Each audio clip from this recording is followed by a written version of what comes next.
My first step while modeling is to set up some of the basic forms with simple shapes and instance duplication. To make sure my models maintain good topology and edge flow, I like using P-cubes to represent everything as primitive surfaces. This way, as I cut new edges and extrude to form the preliminary features, I can control the edge flow direction and ensure consistent quad geometry as I work. I use these box modeling techniques of simple extrusion and resizing to make the bulk of my props, from the lockers to their extending arms to the large blocks of the truck. The truck itself is broken down into a wide array of small pieces to simplify the process of sculpting each piece individually, while using the smallest possible number of polygonal faces in order to reduce processing time.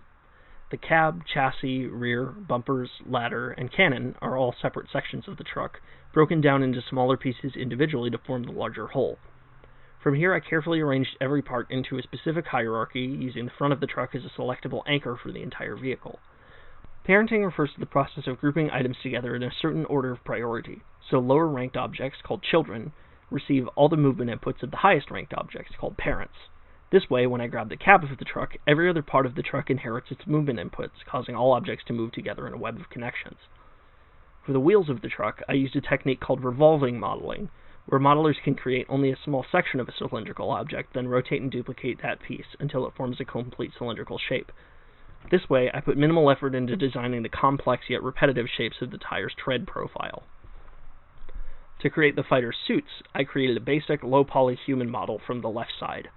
Using a technique called mirroring, I can duplicate and flip the geometry to create an identical right-hand half that I can merge with the original to form the whole figure. With the basic figure, I created each section of the EMBR armor individually, just as fighters would equip them. I used box modeling for most of the pieces, but included some of the special variations required for human models. These typically include basic edge controls that help human-shaped models move in realistic ways when rigged. Because of the multiplicity of the fighter's suits, I used a technique called instancing to create the multiple copies. Duplicating creates new geometrical objects, increasing the total number of unique polys that the machine has to accommodate. Instancing, however, creates a copy of the object that for all intents and purposes is purely visual. It inherits all the physical transformations and modeling changes from its original, reducing computation to increase file speed. As modeling continued, I had to compensate for the creation of the complete environment beyond the section that I had originally designed. To save some time doing this, I used a set of models called prefabs, which are essentially finished assets that animators can license the use of, either for free or available for purchase. With the help of prefabs, I added tool chests, more instance fire extinguishers, police cars, plumbing, and other equipment to fill out the space. I also created some new upstairs floors to help realize the area realistically, and more space in the garage to contain a second truck.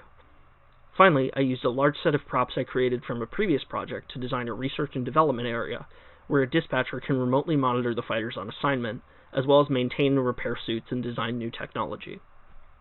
With the modeling prepared to move into the next phase, it's time to define the true look of the place with texturing.